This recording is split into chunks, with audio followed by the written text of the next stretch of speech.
It's time for another best of 3 series in StarCraft 2, and what I got for you today is a Protoss versus Terran between two of the very best in their respective races. Spawning here in game number 1 in the bottom right hand corner of Interloper LE, playing with the red Protoss probes, we have none other than Zest. And his opponent, spawning in the cross position, also hailing from South Korea, playing with the blue Terran SCVs, we have none other than TY.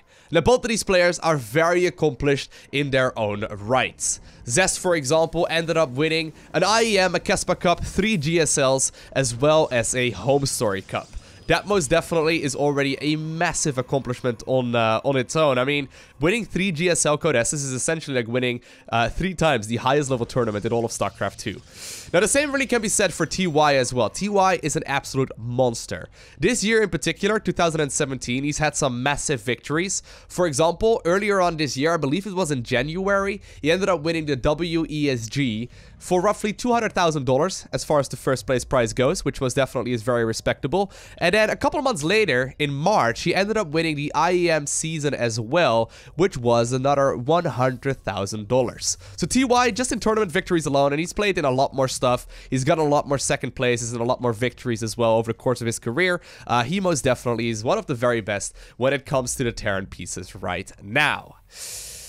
Now, we should be in for a treat, because both of these players are very, very good. TY opening up with an extremely quick command center right there on the low ground. And while Zest did scout it out very early on as well, I wonder exactly what his follow-up is going to be. He's gone for that quick expansion on the low ground himself as well. Now going for the second gas, and he actually just sent a probe out on the map as well to potentially build something else here a little bit earlier on into the match. Now, of course, yeah, there indeed we do see a proxy pylon going down.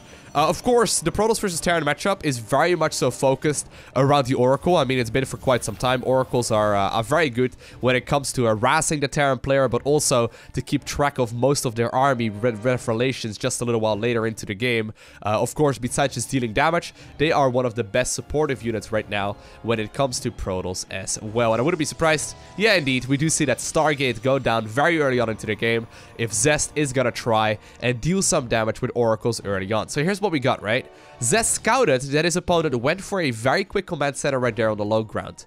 Really, the only follow-up that TY can go for at this point is indeed very late gases and then triple barracks here as well. The fact of the matter is that you need enough Marines out in time if you plan on dealing with any kind of potential early game pressure from your opponent. So really, that means that there's not going to be any kind of scouting information here from the Terran player for a little while. There is no Reaper available, and while of course you can walk these Marines out on the map, and he's gonna send them right towards that Stargate. That's actually really sick. He's still gonna have to deal with a lot of early game pressure though, and while it will get scouted, I wonder if it is going to be in time. Well, there we go. He scouts exactly what's going on. I don't know if Zest saw as well that that Marine was gonna be nearby, and it turns out that he knows exactly what's up, because currently the Adept is looking for this Marine as he wants to clean it up as quickly as he possibly can. Engineering Bay currently being constructed as well here by TY. There are already a whole lot of Marines available. You need roughly 6 or so in time here in order to deal with the first Oracle. And while it's always a little bit hesitant, I've noticed a lot of the top level Korean guys, they barely miss a beat when it comes to the early game pressure. And I highly doubt that Zest is going to be able to do any kind of significant damage, because look at this timing right here by TY. Taking into account as well the timing right there of that missile turret by his opponent proxying, you know, the starport across the map. He's going to be just fine, and he managed to clean that up very, very easily. Follow-up from Zest, however, is going to involve a very quick third Nexus, and I like this one a lot, right? When you know that your opponent is going for a command center first, you can first off assume as well that they're not just going to follow this up with very quick refineries, because then, you know, they can dive very easily to all kinds of early game aggression, and it automatically means as well that usually their follow-up to, for example, starport units or a factory and whatnot is going to be rather late as well. So this essentially means that TY is not going to have any pushing potential for a little while longer. Instead, he's forced into this defensive position, whereas Protoss is just simply taking another expansion here on the other side of the map. When it comes to tech, however, Protoss is currently getting himself a fort as well as a Twilight Council. Couple more gateways going down as well, so it does look like Zest will indeed rely on that ground-based army for just a little while longer. Really not focusing on too many starport units, or Stargate units rather, here for the time being. Just simply getting 2 of his Oracles out, and I think he wants to go for the Revelation here. Is he going to?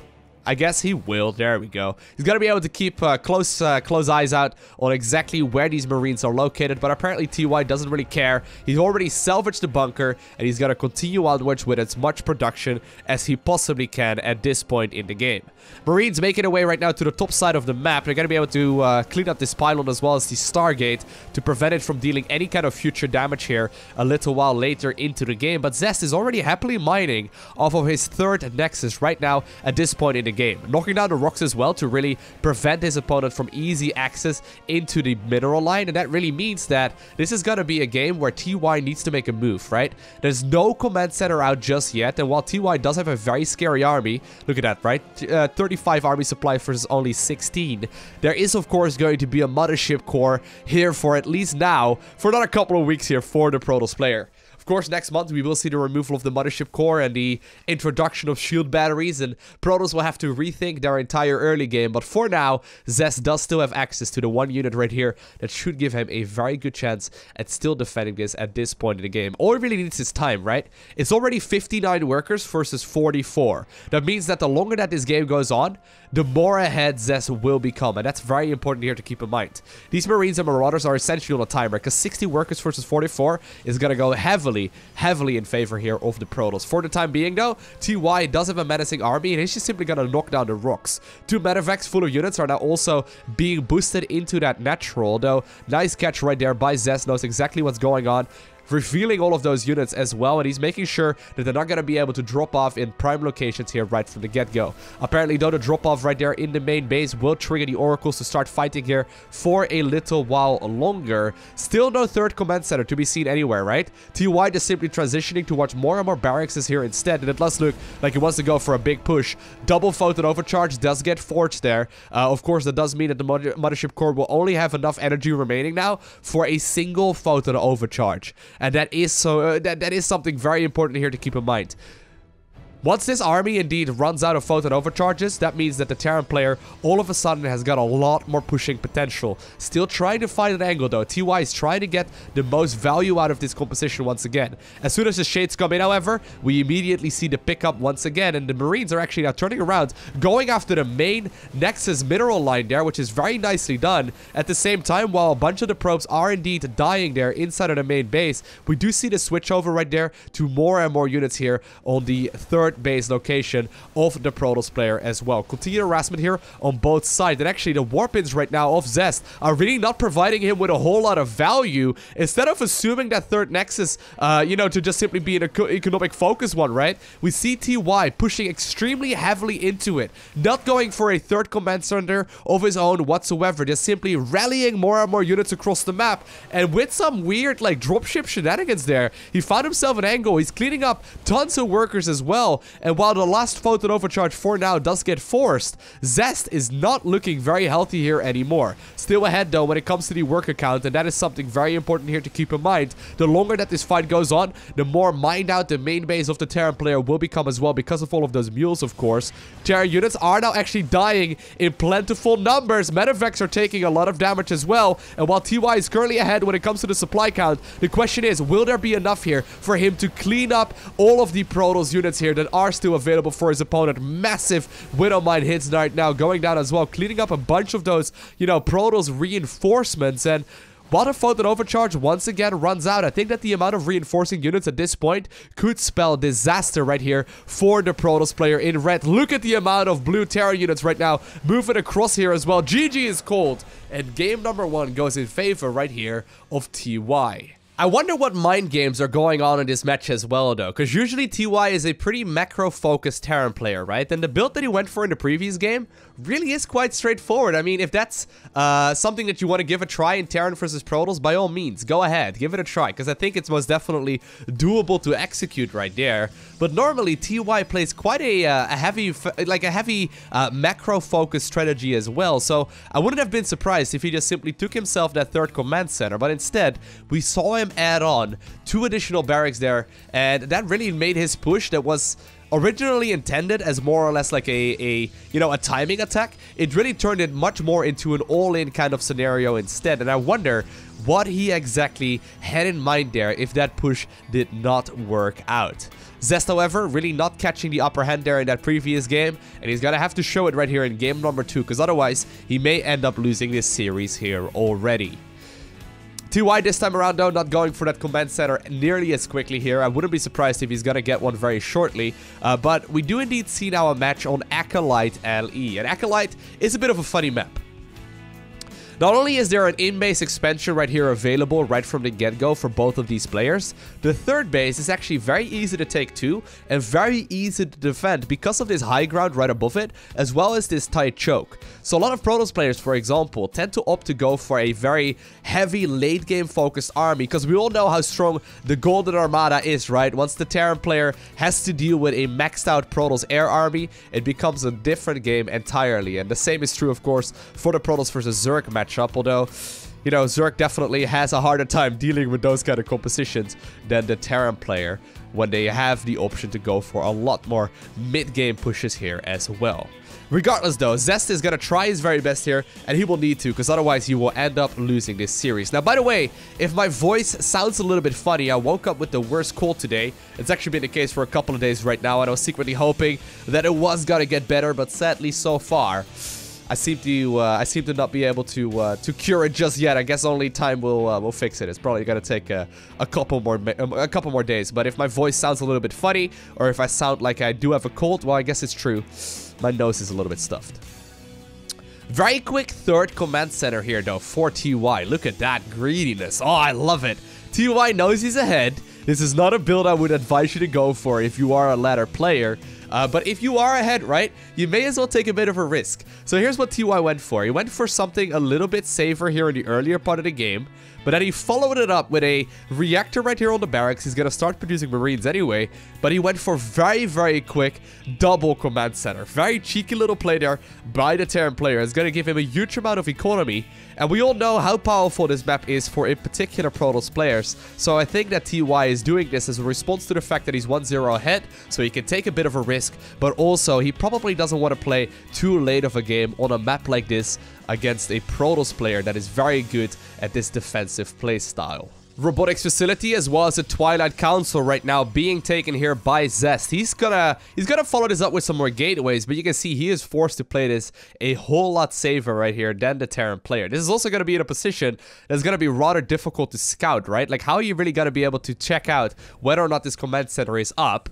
It's more than likely gonna be positioned at a location right here that if a adept were to shade up here, it would just still barely not be in vision radius right there, so the command center would still go unscouted. And so far, we just simply see that focus on bio-based units here from TY, and he's doing so very, very nicely. He's actually decided, interestingly enough, to not actually follow it up with any kind of missile turrets just yet. I think it's important that he starts them up in a couple of seconds from now if he plans on defending any kind of early game Oracle or harass. Although, of course, at this point in the game, we know that that is not quite going to be the case, because we see that very quick chrono boost right now on the Blink upgrade here as well. So Zest is indeed going to try and see if he can potentially get some value out of some early game micro. Third base immediately gets scouted right here as well, going down roughly at the 4-minute mark at this point in the game. And even though he didn't really set up a perfect counter here for any kind of potential oracles, the oracles would have already swooped in, and I guess that the Marines were more than enough to deal with that. Although I feel like he was at least a little bit vulnerable here. Although the chances of his opponent going for the exact same strategy twice in a row, right, they are rather slim. Now, I wonder exactly what he's planning to do with his Stalker-based build. He's getting himself that Blink upgrade. He, of course, could just simply use it defensively here as well, although I'm assuming that that is going to be something a little bit, a little bit riskier to pull off. I do think that he wants to do at least a little bit of pressure. You usually do whenever you do get some Stalkers out, just because Blink allows you to retreat very effectively here as well. And now that the Warp Prism is out, I think that he's going to use that to potentially warp in some reinforcements, while indeed setting himself up for a powerful mid-game based army. So he's getting himself to double forge, and he's going to be able to start mining off of 3 bases here very, very quickly. Mothership Core is simply hanging out right here at the third base location. It's got plentiful energy, so even if a drop would come in right now, he's gonna be able to deal with that reasonably easily. Now, is he going to try and go for a cheeky little run by? Of course, he does have the option right here to blink into the main base. Usually not something you want to do all too aggressively. And you got to keep in mind, it's really only 3 gateways at this point in the game, which is not a whole lot. I think that Zest is going to drop off the single adept in a different place to hopefully detract. No, actually, he's not going to do that whatsoever. I was assuming he's going to use it as a distraction here instead. Beautiful pickup micro right now as well, though, with that Warp Prism. Really getting a ton of value out of a lot of these units already, but at this point, it does look apparently like there is going to be more than enough here for TY to deal with that, although SCVs were indeed forced off the line. Great micro right there by Zest, once again blinking down towards the low ground, barely losing anything at this point in the game, and while once again SCVs here are in position to blink, and oh my god, that was insane micro right there, really nicely done, really not losing any units here whatsoever. The SCVs were in position there to repair that for just a little while longer. These Stalkers are extremely hard to deal with, and even though it's only going to be 3 gateways, and it's not a whole lot of commitment here for Zest, he's just simply building up that 4th Nexus here already. He's getting a ton of value out of the units that he's got. Now, the Warp Prism is currently being split off from the main army here. Once again, though, is forced to pick up because, of course, TY was right on top of that as well. Marines and Marauders now currently trying to chase down all of those Stalkers, but that was some insane harass. Try to pull that off in your latter games? I dare you. Try it. Give it a try. It's going to be very hard. Miss-microing is just like Zerg vs. Zerg. You may end up losing all of your army in just a matter of seconds. Now, is there a concussive shell available? It is available, although the Marauders apparently do not quite get their connection. But only at this point in time does TY manage to stabilize. Now, of course, the Warp Prism is still out on the map. It's going to be able to continue onwards for quite a little while longer. That does mean that it's going to be very hard here for the Terran player to move out. Because every single time that the Terran player is going to try and move out, Protoss will just simply swoop into the bases and go for continued harassment. So committing to a big push here is going to be very risky. That means that this 4th base may very well go up and, you know, get some probes mining at it completely uncontested. Solid defense here, though, so far by TY. I mean, sure, he was caught a little bit off guard there, and he probably did not quite expect that Blink Stalker harass at this point in the game. He's done a good job at barely losing any workers here whatsoever. Sure, 4 workers went down, but that is nothing that is absolutely critical. Here's the thing, though. There's no 4th command center out just yet. And already, we see a massive economy right here accumulating for the Protoss player in red. He's going to be able to get a ton of upgrades. He's going to be able to get a ton of units here as well. He's switching towards the Robotics Facility Immortals right now, as well as, of course, the Templar Archive. So very shortly, High Templar will be available. Now, apparently the Liberator will be able to harass here for just a little bit. But I wonder, how is he going to try and hold on towards this 4th base? Because he needs to try and keep this one alive. Workers are currently being transferred as well. Liberators are indeed gonna, you know, pull this Protoss army thin as well. But apparently Zest is feeling confident. He's moving out on the map rather than playing the defensive game and, you know, sitting next to the comfort right there of his mothership core. He's just simply playing this one out very, very safely. And he's just gonna move across the map. Apparently, though, one of the Immortals was caught off guard, and that one gets picked up for free, which is a rather big loss at this point in the game. Definitely do not want to give a player, you know, of the status and the rank of TY any kind of maneuverability whatsoever. If you give them free units, in particular high-tech units like, for example, an Immortal, that is a massive risk. But apparently Zest is feeling confident that he can make this to the later stages of the game. And judging by the setup so far, neither player really wants to close this out anytime soon. Protoss Nexus now secured in the bottom right-hand corner of the map, and I think that the command center that was just constructed in the main base for TY is indeed gonna fly over towards the middle part of this map, and this is actually a very strong position here as well. Of course, having that planetary fortress here in the middle is very crucial, because a lot of the attack paths do indeed come in from this angle. Now, speaking of attacks, I think that we are in for a big one right here indeed. The Protoss player is gonna try and push up that ramp. Psionic Storm is not quite done just yet. Indeed, the High Templar right there are inside of that Warp Prism, trying to get as much value out of this as possible, but you must have recognized there as well that it was not quite available just yet, and mostly just using the High Templar there to try and get his opponent to overreact. Beautiful play right there by Zest. He's really just building up that massive, you know, economy here, and he's also now going to transition towards Stargate units in the later part of the game. Warp Prism now moving on the right-hand side of the map. There are High Templar in here. They are very important to keep alive. Do not want to fly them into those missile turrets. Just barely turns around right there in the nick of time, trying to go for the storm drops on all of these, you know, lonely SCVs. I mean, look at them. They almost died. They could have died as well if the War Prism actually, you know, managed to unload his units right there. But very quick response time here from both of these players is indeed preventing them from dealing critical amounts of damage. Gold base not quite getting taken. Actually, the gold base is normally on this map. Don't get taken until quite a bit later. Although so far it does look like both of these players are giving each other a ton of respect.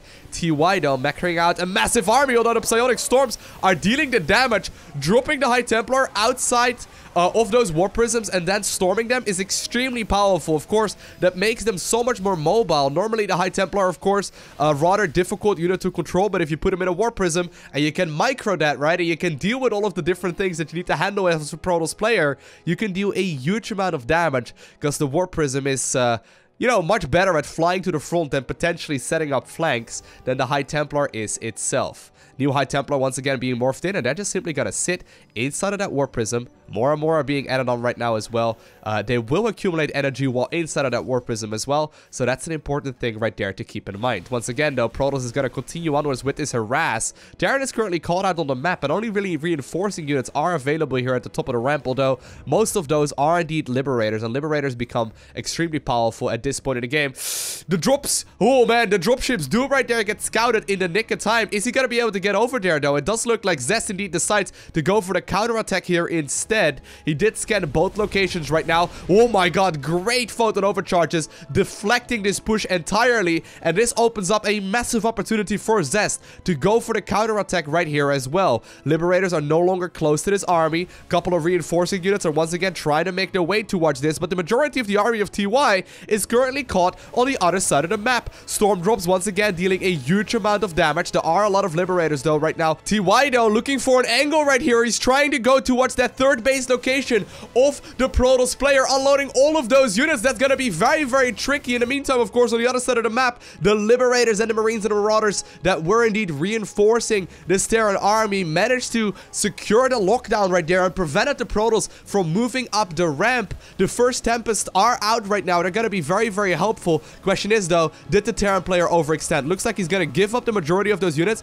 and just simply fly all of the medevacs out of there by just... Oh man, all of these Terran and Marauders, I mean, look at them. The Terran Marines and Marauders had families, you know? Apparently, they just all simply die.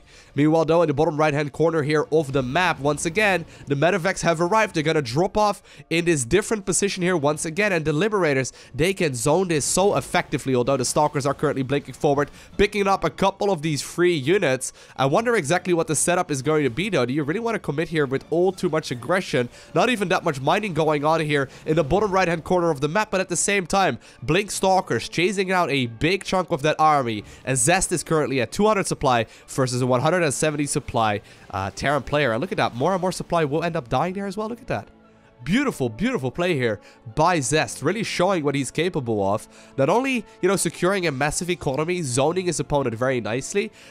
He is going up against a very high-level Terran player, but he's doing a good job at holding his own right now. Tempests are available, and they're extremely helpful when it comes to nuking down all of these Liberators. Liberators doing a great job, though, at nuking down a lot of these high HP units. Manually target firing right there on all of those High Templar. Planetary Fortress right here, though, in the middle of this map, makes it a very tough position to fight into, and with the reinforcing Marine Marauder army once again stimming forward, I think this is going to be a difficult fight here for the Protoss player to take. Still though, these Tempests, they are coming out in plentiful numbers right now. Another Nexus is indeed being built here at the third base location, as Zest is trying to pull his opponent everywhere, trying to get as much value here as possible. Once again, that Planetary Fortress, it's crucial. Otherwise, these Zealots would have already moved up that ramp, and the Blink Stalkers would continuously move up and down there, but right now, having the Planetary Fortress there in position makes this a tough fortress to break.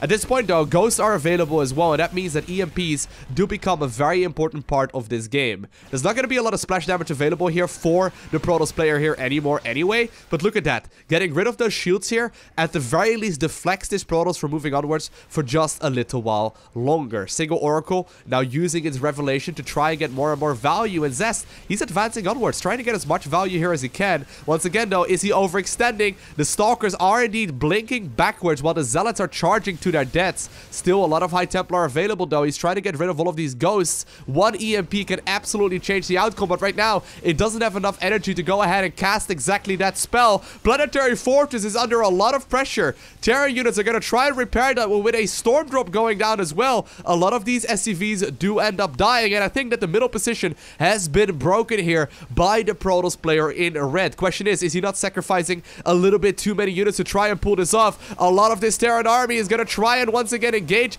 with all of this Protoss, and all of a sudden TY is pushing ahead when it comes to the supply counts, getting so much value out of just simply losing a single command center right there, right? Making the Protoss player commit a ton there. At the same time though, reinforcing zealots once again are arriving in this army composition, dealing a heck of a lot of damage right here as well, but it does look like the Protoss player eventually will be forced to retreat. In the top left corner of the map, at the exact same moment, TY is already mining off of a new expansion. He probably assumed that he would be losing the base right here in the middle anyway, so he just simply flew over his first expansion and he planted that one down at the middle position of this map once again. Now, while it's not a planetary fortress, he's gonna be able to continue gathering those resources. And TY, even though he looked like he was in a lot of trouble right there, and it looked like he might potentially lose the game, it does look like losing that command center there was the correct choice, because it set him up for an overextension right there from the Protoss player's point of view, right? That was very, very well done.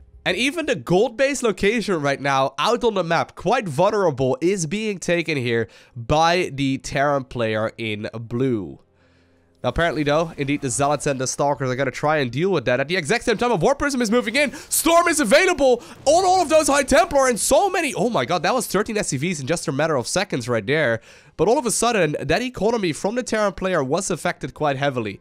Gold base was denied, although it's just simply going to rebuild itself once again. Apparently, these, these intersecting or intercepting Terran units are trying their very best there to connect to this army as well. A single Dark Templar is now also moving towards this planetary fortress, although apparently the scan will go down in time, but the Dark Templar lives to fight another day for Shakuras. TY, though, he's maxed out. He's got a scary army composition, and he's making a ton of units. Even now, securing that middle part of the map, setting up sensor towers and, missile turrets everywhere, preventing his opponent from really getting value. And while the majority of the Terran army is currently moving across the map, a single Liberator is trying to get some value here as well. The Stalkers will be able to deal with that one just fine though, but look at this menacing army. This is a maxed out Terran force with a lot of army in the bank as well, and while one of the Liberators gets picked up for free, and a couple of High Templar are still available for those storms as well.